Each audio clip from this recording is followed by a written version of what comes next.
우리 사람에게 가장 소중한 것이 있다면 무엇이겠습니까? 그건 우리에게 생명입니다. 목숨입니다. 사람이 온 천하를 가졌어도 자기의 목숨을 잃어버리면 온 천하가 무슨 소용이 되겠습니까? 그래서 사람들은 참 나에게 생명이 2개 있었으면 좋겠다. 죽고 난 다음에도 또 다시 살았으면 좋겠다. 이런 생각을 하고, 또 어떤 사람은 영원히 죽지 않는 불로초를 이렇게 찾아서 이렇게 나아가기도 했습니다. 그런데 참 감사하게도 우리에게는 또 다른 생명이 우리에게 주어진 것입니다. 굉장히 축복된 겁니다, 여러분. 이 말을 듣는 순간에 온 천하를 얻는 것보다도 더 기뻐해야 됩니다. 우리는 예수님 믿을 때 하나님께서 우리에게 영원한 생명을 주신 것입니다. 영원한 생명. 그걸 우리는 영생이라고 말합니다. 이 영생은 금생과 내생에서 하나님 앞에 영원히 살 수 있게 우리를 해주시는 것입니다. 이 땅의 육신의 생명은 말 그대로 이 땅에 우리가 살아가 있는 동안, 우리가 호흡하는 동안에만 우리에게 의미가 있지 않겠습니까? 그러나 정말로 하나님께서는 우리에게 영원한 생명을 주셨기 때문에 우리는 영원히 사는 것입니다. 어떤 사람은 내가 영생을 얻었는지 잘 모르겠다, 이런 분들이 간혹 있는데요, 그것을 확인해 보려고 알려고 하면 내가 영생을 얻은 것에 대해서 더 어려워집니다. 예수님께서는 니고데모에게 거듭남에 대해서 이야기할 때 니고데모가 이해를 못합니다. 내가 어떻게 다시 태어날 수 있습니까?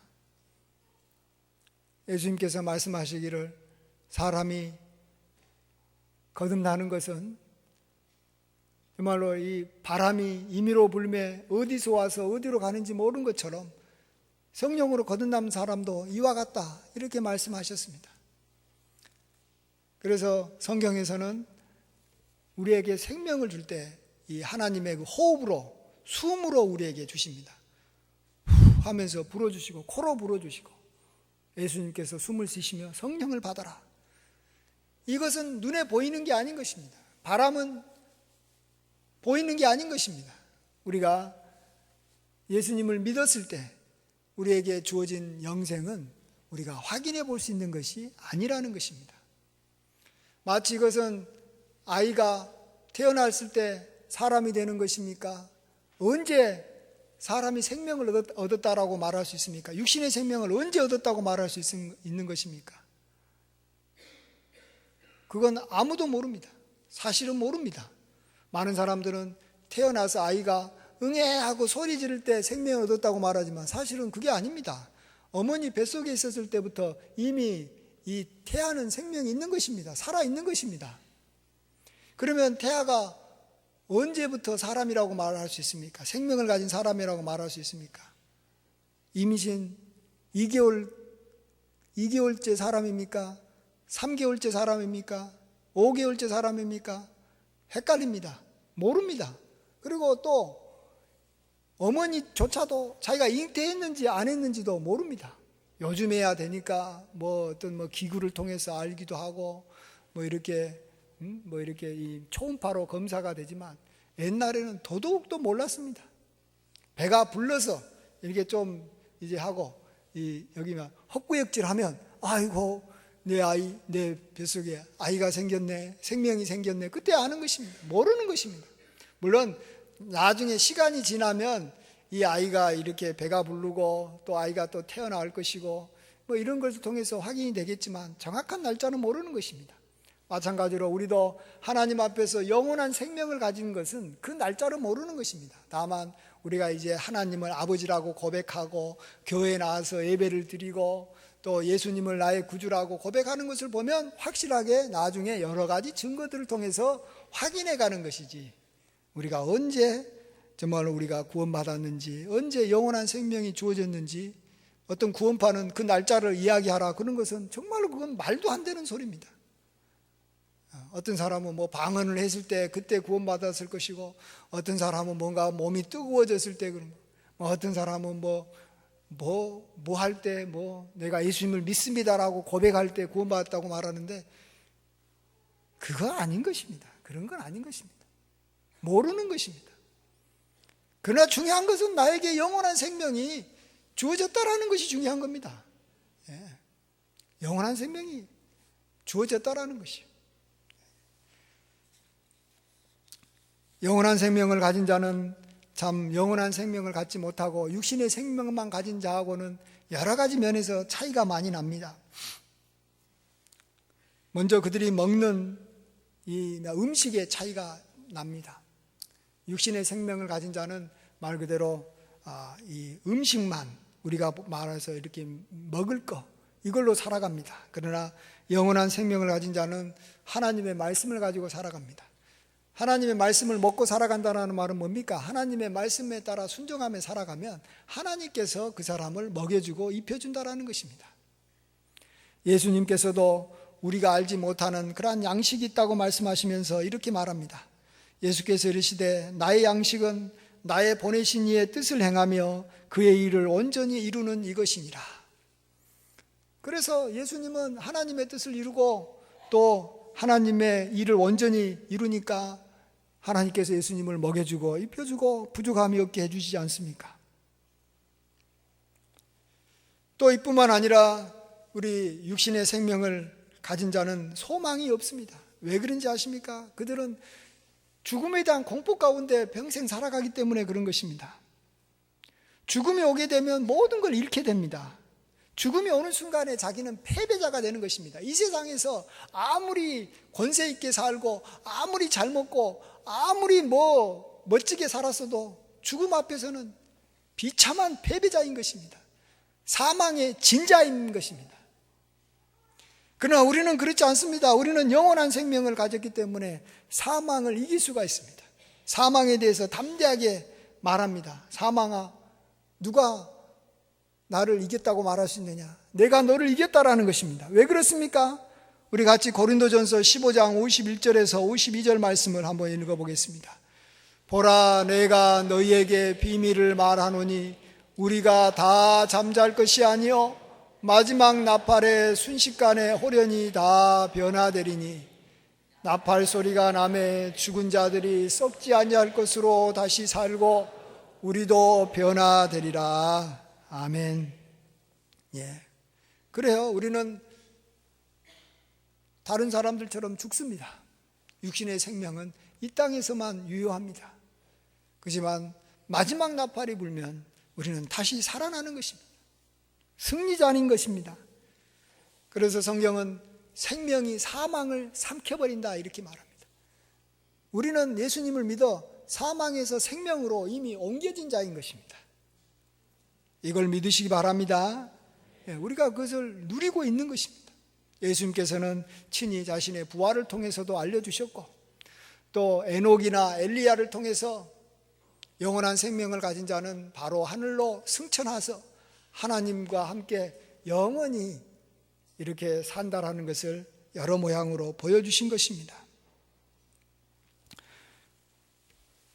생명이 있는 자, 육신의 생명이든 영원한 생명을 가진, 우리는 영원한 생명도 가졌고 또한 육신의 생명도 가진, 지금 현재 살아있는 그리스도인은 두 가지의 생명을 다 가지고 있는 자입니다. 그렇기 때문에 생명을 가지고 있는 자는 사실은 공통점이 굉장히 많습니다. 육신의 생명을 가진 자나 영원한 생명을 가진 자나 비슷한데, 그들이 공통적으로 생명을 가진 자가 추구하는 것은 뭐냐? 여러 가지 것들을 하지만 오래 살려고 하고 또 이렇게 하려고 하는데, 그러나 한마디로 말하면, 아주 쉬운 말로 말하면 행복하게 사는 것을 최고로 목표로 삼습니다. 여러분, 행복하게 사는 것이 살아있는 존재의 목적이다 하는 것에서 누가 그거 아닌데요? 행복하게 사는 것이 아니고 저는 이것인데요 라고 말하면 그것도 행복하게 사는데 필요한 것이다 라고 말하면 되는기 때문에, 행복하게 사는 것이 생명이 있는 자의 최종적인 목표고, 또 생명을 가진 자가 만일 행복하게 못 산다, 나는 행복하지 않다, 그러면 살아있는 것이 죽은 것만 못한 겁니다. 안 그러겠어요? 살아있는데, 내가 생명이 있는데 행복하지 못하고 너무 고통스러워요. 그러면은 욥처럼 자기의 생일을 저주하는 겁니다. 아, 내가 태어난 것이 참 고통스럽다. 안 태어났으면 좋았을 텐데. 왜요? 욥이 어떤 상황이 됐습니까? 그는 한때 정말로 동방에서 큰 부자고 많은 사람한테 존경을 받았는데 어느 날 이 대적들이 와가지고 모든 자기의 소와 양, 짐승들을 다 뺏어가 버리고, 또 한 번은 태풍이 불어가지고 자기의 모든 자녀들이 한 집에서 같이 음식을 먹고 있는데 집이 무너져서 다 죽어버리고, 자기 몸에는 또한 엄청난 욕창이 걸려서 이렇게 기화로 자기의 등을 빡빡 긋고 있고, 또 그걸 보고 자기 아내가 하나님을 저주하고 죽으라고 하면서 아내도 떠나버리고, 그러니까 욥은 살아있지만 그 살아있는 것이 살아있는 게 아니라는 거예요. 죽고 싶다라는 거예요. 그런다고 죽을 수도 없고, 참 욥이 그래서 자기의 생일을 저주하는 거예요. 근데요, 그래서 이 세상에는 사람들이요, 이 자살을 많이 해요. 자살을. 안 그래요? 우리나라에도 1년에 평균 자살 인구가 15,000명이나 된답니다. 이걸 365일로 나누면 하루에 평균 한 40명씩 이렇게 자살하고 있는데, 참 우리나라는 행복한 분들이 별로 없는 것 같아요. 그래서 OECD 국가 중에서 자살률은 우리나라가 1등이답니다. 그것도 정말 13년 동안 계속해서 1등을 차지하고 있으니 참 이게 좀 행복하게 살아야 되는데 왜 행복하게 못 살까요? 무엇 때문에 그럴까요? 뭐 어쨌든 간에 뭐 어떤 사람은 뭐 자기 관리를 못해서 그렇다, 뭐 나라가 안 좋아서 그렇다, 뭐 어쩌다 저쩌다, 뭐 사람 잘못 만나서 그렇다, 어쩌다 저쩌다, 뭐 이렇게 말하지만 어쨌든 행복하지 못하니까 자살하는 것이지, 나 행복해, 나 즐거워, 이런 사람이 뭐 자살하는 거 봤습니까? 다 불행하다고, 뭐 이렇게 뭐 남들이 봐서 뭐 행복해 보인 사람도 자기가 불행하다고 생각하면은 참 사는 것이 고통스러운 것입니다. 이런 것처럼요, 이 영원한 생명을 가진 우리들도요, 그리스도인으로서 살아가는 것이 불행하다고 생각하시는 그리스도인들이 간혹 있어요.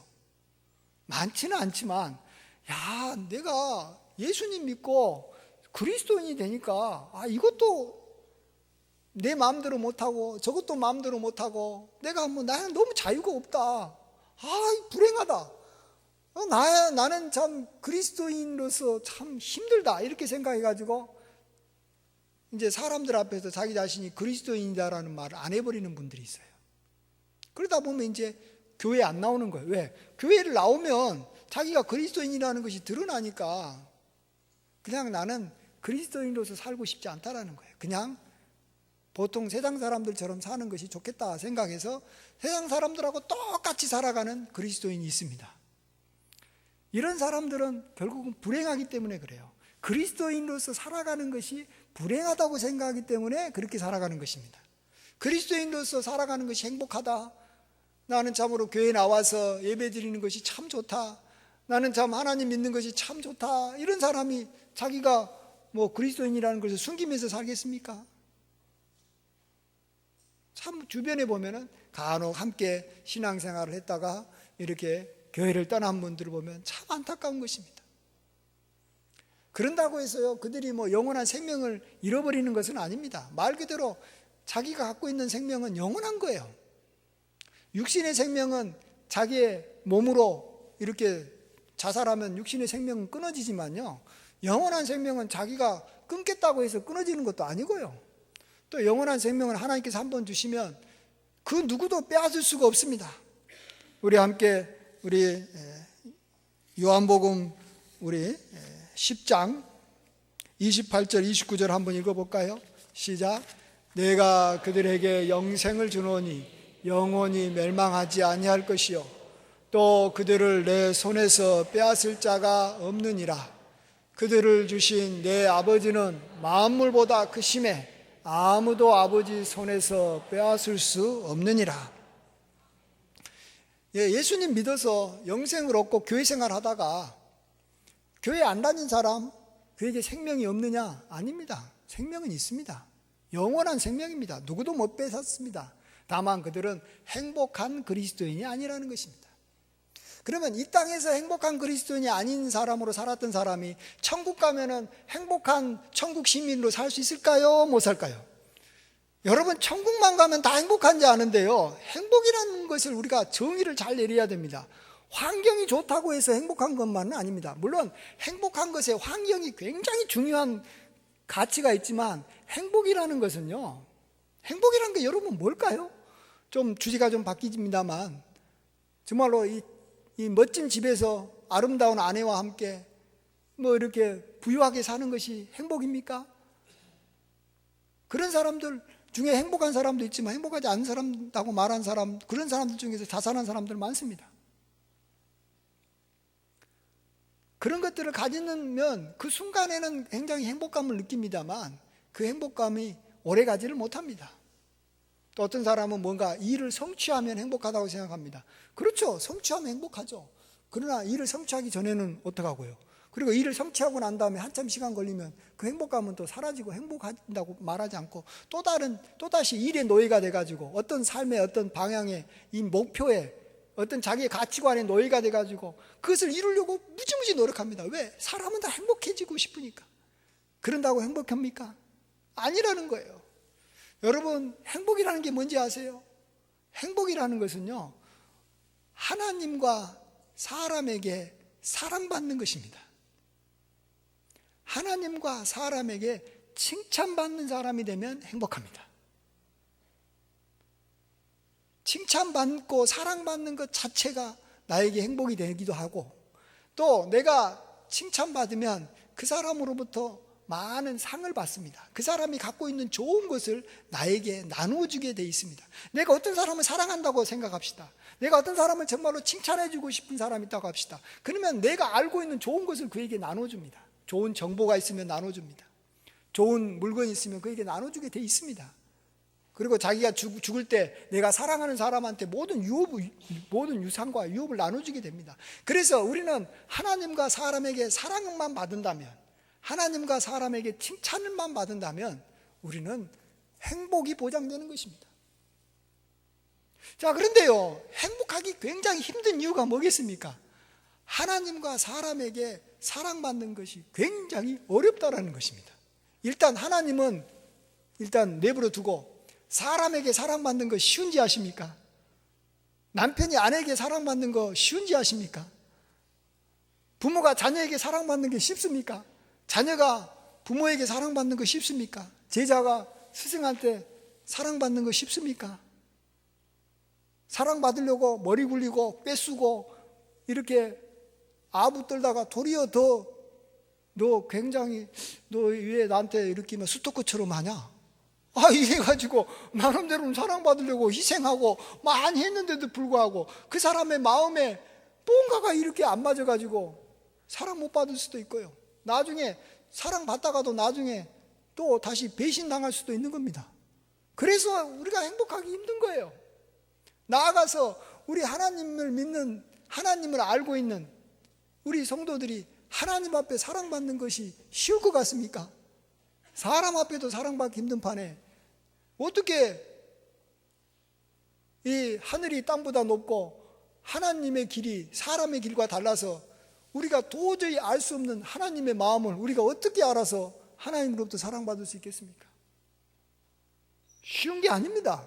그래서 그리스도인으로서 살면서도 행복하지 못한 그리스도인들이 많은 것입니다. 그런다고 그가 영생이 없는 게 아닙니다. 그가 구원이 없는 게 아닙니다. 그가 정말로 장차 죽어서 천국 못 가는 게 아닙니다. 마치 우리가 살아있어도 행복하지 못한 그러한 사람들이 많은 것처럼 우리 영원한 생명을 가져도 그리스도인으로서 또 그냥 행복하지 못한 성도도 있을 수 있다는 것입니다. 그래서 하나님께서는 이것을 아시고요, 우리에게 영원한 생명을 주실 때 우리가 행복하게 살 수 있는 그러한 방법과 그러한 이 모든 것들을 다 이렇게 조치를 취해 놨습니다. 그게 바로 성령이신 것입니다. 예수님을 믿을 때 성령을 통해서 우리는 영생을 얻었고요, 동시에 성령께서 오셔서 우리를 돌봐주시고 성령께서 우리를 먹여주시고 성령께서 우리를 가르쳐 주신다라는 겁니다. 그래야지만이 우리가 행복하게 살 수 있는 거예요. 영생을 가진 자로 하나님 앞에서 행복하게 살 수 있는 거예요. 마치 이것은 하나님께서 이 세상에 육신의 생명을 가진 아이에게 하나님께서 그의 부모를 붙여주신 거나 똑같은 겁니다. 하나님은 이 세상에 어떤 생명체도 부모 없이 태어나게 하지 않습니다. 그리고 그 부모에게는 이 자녀를 자기 목숨보다 더 사랑하는 이 모성과 부성을 주신 거예요. 그래서 아이가 태어났을 때 반드시 그 곁에는 부모가 있게 하셨습니다. 그리고 부모의 헌신적인 사랑과 돌봄을 받게 만드셨습니다. 그래서 아이가 행복한 것이지, 아이가 태어났는데 부모가 옆에 없다라는 거예요. 그러면 이 아이는 태어나지 않는 게 나은 거예요. 불행한 아이가, 이 세상에 가장 불행한 아이가 뭡니까? 부모 없이 태어나 보니까 부모가 돌아가 버리셨네, 부모가 죽어버렸네, 그래가지고 또 부모가 자기를 버렸네. 이런 아이가 제일로 불쌍한 아이입니다. 하나님께서는 그래서 우리에게 영원한 생명을 주시면서 반드시 영원한 생명과 함께, 그 영원한 생명을 주신 이도 성령이지만 이 성령이 우리를 떠나지 않게 하신 것입니다. 아예 성령을 그냥 우리 속에 보내주신 것입니다. 우리와 영원히 함께 버리게 만들어버린 것입니다. 할렐루야! 이거 굉장한 축복인 것입니다. 이것이 없이 영원한 생명만 가졌다? 그러면 내가 어떻게 하나님을 섬기고, 어떻게 내가 하나님을 알아가고, 어떻게 하나님의 말씀을 깨달아 순종하겠어요? 도리어 그게 다 짐이 되어버리는 것입니다. 아이가 부모 없이 태어나면 살아가는 것 자체가 하나하나가 짐입니다. 먹는 것도 짐이고, 배우는 것도 짐이고, 정말로 모든 게 고통이 되어버린 것처럼 우리에게 만일 하나님께서 생명만 주시고 성령을 주시지 않았다면 우리는 어떻게 살아가라는 거예요? 고아만 또 못한 거죠. 네? 그래서 우리는 우리에게 오신 성령을 우리가 귀히 여겨야 되고, 그 성령의 그러한 인도함을 받아야 되는 줄 믿습니다. 그리고 그것을 위해서 성령은 오셨기 때문에 우리가 언제든지 성령님에게 나 좀 도와주세요, 나 좀 가르쳐 주세요. 근데 뭘 가르쳐 주냐? 이게 중요합니다. 내용은 아까 말한 대로 하나님과 사람에게 사랑받는 법 좀 가르쳐 주세요. 이걸 항상 질문하세요. 하나님과 사람에게 어떻게 하면 내가 사랑받을 수 있겠어요? 내가 저 사람의 마음을 모르는데 성령은 사람의 마음에 있는 걸 아시는 거예요. 내가 하나님의 마음을 모르는데 성령은 하나님의 깊은 것이라도 통달하시는 거예요. 그래서 우리에게 알려주실 때 우리가 그 정보가 우리에게 들어와야 되는 거지. 정보가 없이 어떻게 사람을 섬깁니까? 저 사람이 현재 기분이 나쁜지 좋은지도 모르고 가가지고 그 사람 앞에서 막 기분 나쁜 사람한테 가가지고 유머를 하면 도리어 그것 때문에 그 사람하고 관계 나빠져 버리는 겁니다. 그 사람이 굉장히 중요한 관심사가 있는데 나는 그것에 대해서 반대말을 쭉쭉 하고 있고, 그 사람이 좋아하는 걸 나는, 그 사람이 좋아하는 사람을 나는 또 싫어한다고 그 사람한테 가서 뭐 내 생각만 했다가는 그 사람하고 관계 그냥 더 안 좋아지는 것입니다. 정말로. 근데 이런 것을 누가 합니까? 이 사람이 이미 열 길 여기 물속은 알아도 아주 이 별거 아닌 이 사람의 마음, 이 우리가 그 열 길 물속보다 더 알 수가 없는 것이 사람의 마음입니다. 어떻게 사람의 그러한 사랑을 받을 수 있겠습니까? 그렇지만 성령이면 가능한 줄 믿습니다. 성령은 우리 인간을 창조했기 때문에, 또 우리 인간의 앉고 일어섬을 아시고, 우리 인간이 무엇을 생각하고 있고 무엇을 원하는지 다 아는 거예요. 그래서 우리에게 알려주시는 거예요. 가르쳐 주시는 거예요. 그래서 우리가 이 세상에서 사랑받고 사는 거예요. 사람에게 사랑받아도 행복하고 하나님에게 더욱더 사랑받으면 얼마나 더 우리가 풍요롭게 살고 얼마나 기쁘게 살겠습니까? 복되게 살 수 있게 해주신 것입니다. 이제 마지막으로 우리 그러면 우리가 어떻게 하면 이제 성령의 그러한 충만함을 입고 또 성령으로부터 우리가 지혜를 얻어서 잘 살아갈까? 여기서 지혜라는 것은 다른 건 아니고 하나님과 사람에게 사랑받을 수 있는 지혜를 말하고 있습니다. 그런 지혜를 우리가 어떻게 얻을 수 있을까? 그러려면 이거 하나만 기억하십시오. 나는 성령 앞에서만큼은 지혜롭지 못합니다. 내가 아무리 나이가 많고 내가 아무리 성경 말씀 많이 읽었다 한들 내가 성령 앞에서는 미련할 수밖에 없지 않습니까? 그렇죠. 우리가 공자 앞에서 이 문자 하면 이게 진짜 안 된다 그러잖아요. 또 유머로 뭐 앞에서 주름 잡지 마라 그랬습니까? 예, 번데기 앞에서 주름 잡을 수는 없는 거 아닙니까? 자기가 아무리 주름이 많아도 번데기만큼 주름이 있을 수는 없어요. 우리가 아무리 지혜로워도 성령의 지혜를 우리가 어떻게 감당하겠습니까? 그래서 우리는 어린아이입니다. 나는 참 모르겠습니다. 하나님이 누구신지 잘 모르겠습니다. 나 저 사람, 우리 집사람하고 같이 20년 이상 살아왔는데 우리 집사람의 마음이 뭔지 잘 모르겠습니다. 이렇게 좀 이야기를 해야 돼요. 그러면 성령께서 그거 가르쳐 주려고 우리 안에 거하시기 때문에 우리에게 그래? 하면서 우리에게 설명해 주는 거예요. 근데 그런 걸 질문하지도 않고 기대하지도 않고 그냥 내가 알아서 행동해 버리니까 성령은 이렇게 팔짱 끼고 할 일이 없으신 거예요. 할 일이 없어서. 그래, 네 혼자 잘 먹고 잘 살아봐라. 이런 식으로 돼버리면 성령은 우리 속에서 점점 소멸해 가는 거예요. 그래서 우리가 미련해져 버리는 겁니다. 미련해져 버리는 거예요. 저는 이 솔로몬이 참 처음에는 성령 충만해서 지혜로웠지만 나중에는 죄짓고 또 자기가 수많은 이미 지식이 있으니까 성령을 통해서 얻은 지식이었던 뭐든 과거의 것은 다 지식이 됩니다. 현재 나에게 지금 필요한 것은, 지금 나에게 도움이 되는 것은 지혜라고 말한다면 그 현재는 도움이 안 되고 과거에 도움이 됐었던 그러한 모든 것들은 그것은 그냥 지식이라고 우리가 한번 정의를 내려볼 수가 있습니다. 지식도 과거에는 그것이 하나님과 사람에게 사랑받는데 굉장히 좋은 것들을 우리에게 알려줬어요. 그러나 지식이 아무리 많아도 지금 현재 그걸 써먹으려고 그러면 써먹을 게 별로 없어요. 대학교에서 배운 거 그 옛날 것들이요 다. 그래서 막상 배우려고 그러면 기업들은요 필요한 어떤 지식을 갖고 있는 그러한 학생이 별로 없으니까 다시 대학교에서는 학생들 다시 기업체가 대학에서 배워서 다시 또 재교육시킬 수밖에 없는 거예요. 필요 없어요. 우리가 아무리 지식이 많은들 지금 써먹을 수 있는 것은 별로 없어요. 지금 써먹으려면 지금 성령께서 나에게 가르쳐 주셔야 돼요. 하나님, 지금 내가 어떻게 하나님 섬겨야 됩니까? 지금 내가 사람을 어떻게 섬겨야지 내가 저들로부터 사랑받을 수 있습니까? 어떻게 해야지 내가 칭찬받을 수 있습니까? 우리가 지금 성령께 바로 물으면 성령께서는 가르쳐 주시는 거예요. 솔로몬 보십시오. 그렇게 지혜롭게 살았던 솔로몬도 나중에는 마음이 교만해지고 자기가 지혜롭다고 생각하니까 나중에는 성령이 떠나니까 솔로몬처럼 미련한 사람 내가 본 적이 없어요.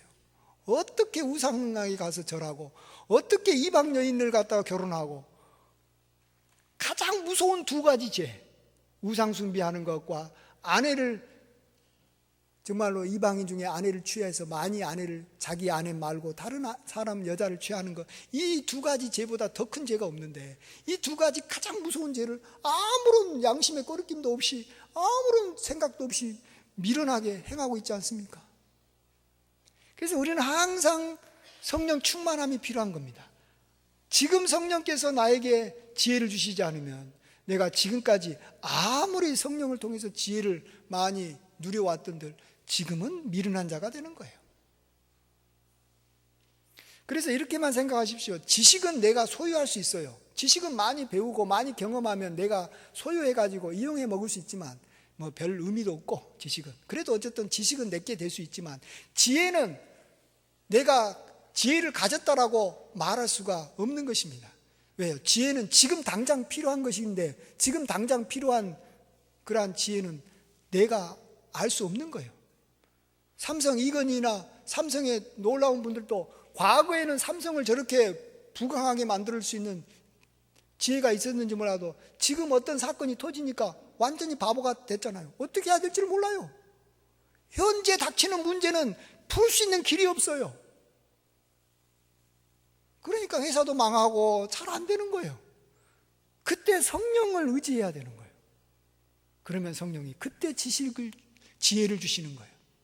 그리고 그때 그 받은 이 지혜도 시간이 지나면 이미 지식이 되어버리는 것입니다. 그래서 지혜만큼은 나에게 없다. 지혜는 오직 하나님께만 있다. 지혜는 오직 하나님이 나에게 나눠주는 것이다.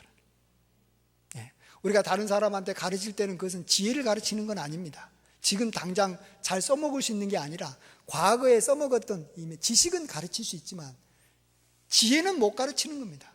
사람이 어떻게 사람에게 지혜를 가르칩니까? 오직 성령님만이 우리에게 지혜를 가르쳐 주시는 겁니다.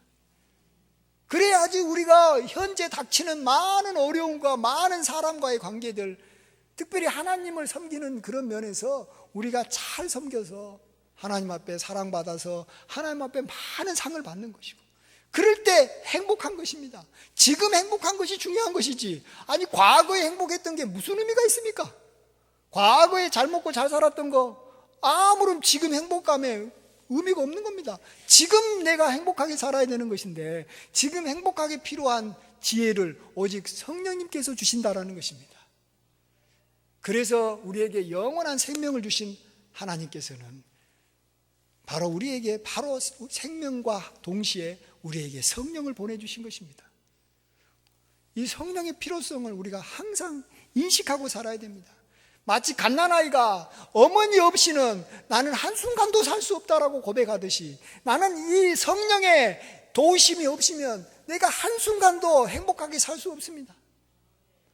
이게 그리스도인으로 살아도 이게 사는 게 아닙니다. 오로지 성령께서 나에게 가르쳐 주신 지혜를 가지고 내가 한 걸음 한 걸음 나아가야지 나는 제대로 그리스도인답게 살 수 있고, 내가 정말로 하나님과 사람에게 사랑을 받을 수 있습니다. 항상 깨어 있어야 되는 줄 믿습니다. 그러면 정말로 성령은 뭐라고 그랬습니까? 너희 중에 누구든지 지혜가 부족하거든 후히 주시고 꾸짖지 아니하시는 하나님께 구하라. 그리하면 주시리라 그랬어요. 절대로 다른 것을 구할 때는 몰라도, 하나님, 내가 하나님과 사람에게 사랑받을 수 있는 지혜 좀 가르쳐 주세요. 이러면은 성령께서는, 하나님께서는 절대 꾸짖지 않습니다. 이것에 대해서는 야, 너무 많은 걸 구했다. 야, 이것은 너무 좀 잘 안 맞는 거 아니냐? 너무 저기 욕심 아니냐? 이런 말 절대 안 하는 것입니다. 우리에게 후히 주시고 정말로 꾸짖지 않습니다. 그래서 우리가 행복하게 살아가는 것입니다. 이것은 이 땅에서만 그런 게 아닙니다. 하늘나라에 가서도 마찬가지입니다. 하늘나라라는 것은 좋은 환경이 있다고 행복할 줄 아십니까? 하늘나라에 가서도 하나님께서 나를 보고 기뻐해야죠. 야, 너가 나를 정말로 기쁘게 했기 때문에 나도 너를 보면서 기뻐하노라. 너가 나를 사랑했기 때문에 나도 너를 사랑하노라. 그러나 내 마음대로 사랑한다고 하나님께서 그 사랑을 받아줄 것 같습니까? 성령의 인도하심을 받아서 하나님을 사랑해야 되는 거예요. 그래야지 하나님께서 그 사랑을 받아주시는 것이지, 내 마음대로 사랑했다가는 스토커라는 말밖에 더 안 듣는 거예요. 응? 우리는 노력하고 수고하고 애썼지만 바리새인처럼, 그 얼마나 수고했습니까? 바리새인들이 하나님을 섬기려고. 결국은 예수님한테 책망받고 저주받고 바리새인들 버림받지 않습니까? 우리가 힘으로, 우리의 노력으로 되는 게 아닙니다. 하나님께 사랑받고 사람에게 사랑받는 것은 오직 성령으로 되는 줄 믿습니다. 오직 성령 아니면은 방법이 없어요. 방법이 없어요. 그래서 우리가 꼭 성령을 정말로 귀히 여기고, 내 안에 영원한 생명을 주신 것도 감사하지만, 내가 이제 성령을 통해서 내가 지혜가 있지 않으면 나는 불행한 삶을 살게 돼서 나는 너무 괴롭습니다. 하나님, 나를 행복하게 해주세요. 행복이라는 것은 내가 다른 것이 아니고 하나님에게 사랑받는 겁니다. 나 하나님 잘 섬기는 자가 되게 해주세요. 내가 정말로 사람에게 사랑받게 해주세요. 어떻게 하면 내가 저 사람에게 사랑받습니까? 이렇게 하면서 이 하나님과 사람에게 관계 가운데서 잘 지내야 되는 것이지, 그렇지 않고 자기만 그냥 자기 스스로가 자기 만족에 빠져가지고 나는 바르게 살고 있어, 나는 의롭게 살고 있어, 나는 착하게 살고 있어, 나는 뭐 내가 원하는 어떤 막 목표를 정해가지고 그 목표를 성취했어. 그러니까 행복이 없는 거예요. 그런 것은 잠깐만 행복을 주는 것이, 자기가 주인이 되고 자기 중심으로 신앙생활하고 자기 중심으로 사람들 만나고, 그러니까 자기가 뭔가를 갖다가 이렇게 권세를 부릴 때는 뭔가 좀 있어 보여도 금방 뒤돌아서면 외롭고 뒤돌아서면 허전하고 정말로 소망이 없이 살아가는 것입니다. 우리는 여기 십자가에서 나타나듯이 하나님과의 관계, 사람과의 관계 잘 맺어야 되는데, 오직 성령께서 이렇게 잘 맺고 그 관계를 영원히 잘 맺을 수 있는 지혜를 영원히 주신다고 약속했으니까 우리는 영원한 행복자로 살아갈 줄 믿습니다. 이러한 은총이 함께 하시길 주의 이름으로 축원드립니다. 아멘. 아버지 하나님, 우리에게 성령을 보내주심을 다시 한번 감사드립니다. 성령이 오셨는데도 우리가 성령을 귀히 여기지 아니하고 우리의 그러한 욕심을 채우는 데만 성령을 우리가 활용하려고 했던 것을 용서하여 주시옵소서. 성령께서 오신 목적을 우리가 잘 깨달아 싸우니 이제 아버지 하나님, 성령에게 하나님과 사람에게 사랑받을 수 있는 지혜를 구하게 도와주셔서 우리가 사람과 하나님에게 칭찬받으며 많은 상을 받으며 사랑받으며 행복하게 살게 하여 주시옵소서. 영원히 이러한 삶을 허락하여 주신 하나님께 감사드리었고 존귀하신 예수님의 귀하신 이름으로 감사하며 기도하옵나이다. 아멘.